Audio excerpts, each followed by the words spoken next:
Hi friends, నేను చెప్పాను కదా నేను ఫ్రాక్ కుడతానని. ఇదిగోండి ఫ్రెండ్స్, ఒక చీరకి 2 ఫ్రాక్స్ అయినాయి. ఇదొక ఫ్రాకు, ఇదొక ఫ్రాకు, 2 ఫ్రాక్స్ అయినాయి.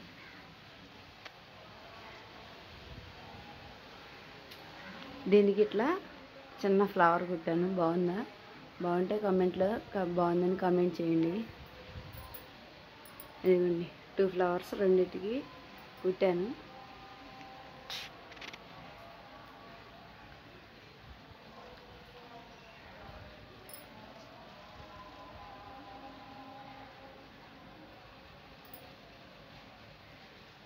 త్రీ బై 4 హ్యాండ్స్ పెట్టాను.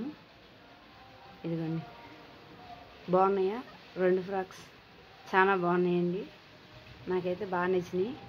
మీకు కనుక ఈ వీడియో నచ్చితే లైక్ చేయండి, షేర్ చేయండి, మీ అభిప్రాయాన్ని కామెంట్ బాక్స్లో తెలియజేయండి. బాయ్ అండి.